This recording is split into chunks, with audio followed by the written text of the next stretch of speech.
एक दिन अनुपमा अपनी सास से कहती है। माँ जी, आज होटल में हमारी क्लाइंट के साथ मीटिंग है। मैं अपने ऑफिस फ्रेंड्स के साथ वहाँ जा रही हूँ। शाम तक आ जाऊंगी। ठीक है अनुपमा, पर 8 बजे से पहले घर वापस आ जाना। तब अनुपमा वहाँ से निकल जाती है और अपने फ्रेंड के पास पहुँचती है। अनुज, तुम अकेले आए हो? प्रीति कहाँ है? वो अनुपमा, प्रीति की माँ बीमार है, इसीलिए आज वो नहीं आ पाएगी। आज हमें ही उन क्लाइंट के पास जाना होगा। तब वे दोनों होटल की तरफ रवाना हो जाते हैं और 3 घंटे में उनकी मीटिंग हो जाती है। तब वे दोनों घर के लिए निकलने लगते हैं, पर तभी अचानक तेज बारिश होने लगती है। अनुपमा, मौसम बहुत खराब है। ऐसे मौसम में घर जाना बहुत ही खतरनाक है। अनुज, हमें किसी भी तरह 8 बजे से पहले घर वापस जाना होगा, वरना सासू माँ गुस्सा करेंगी। तब वे दोनों वहां से निकलने की कोशिश करने लगते हैं, पर मौसम बहुत ही खराब हो जाता है।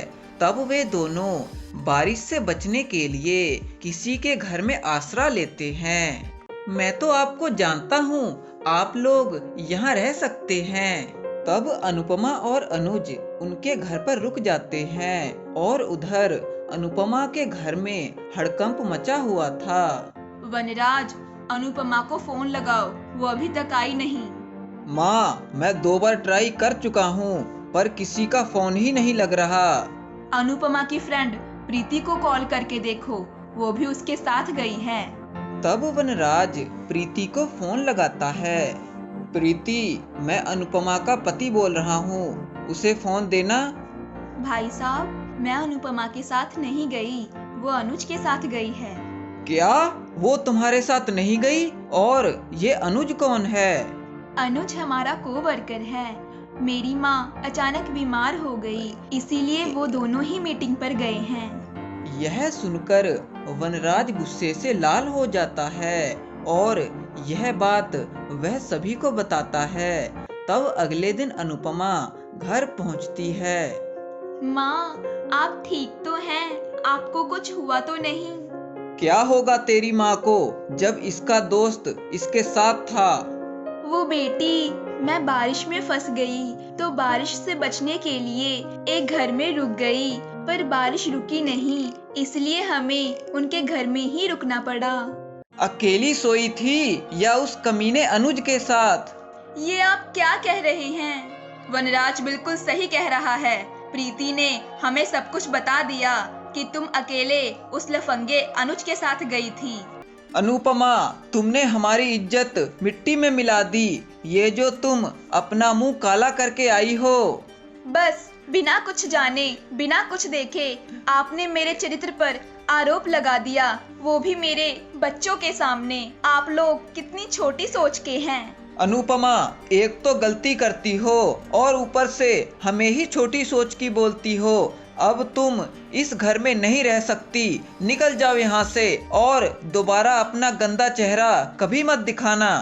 अनुपमा उन्हें बहुत समझाती है, पर वे उसकी एक बात नहीं सुनते और बेचारी पर चरित्रहीन होने का आरोप लगाकर उसे घर से बाहर निकाल देते हैं। बेचारी अनुपमा भूखे प्यासे भटकने लगती है।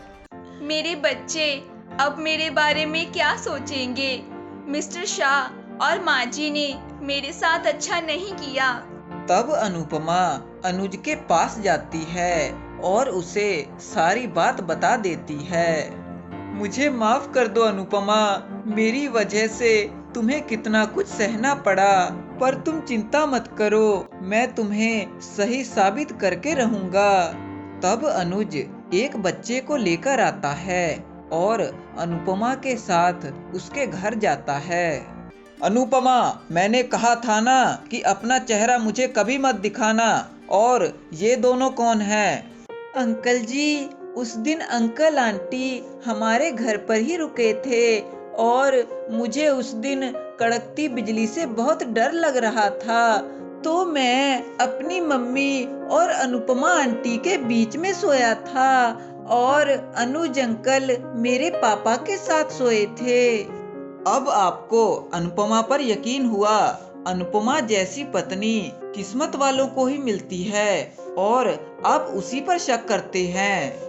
तब वनराज और उसकी माँ को अपनी गलती पर पछतावा होता है और वे दोनों अनुपमा से माफी मांगते हैं। इस तरह वे खुशी से रहने लगते हैं।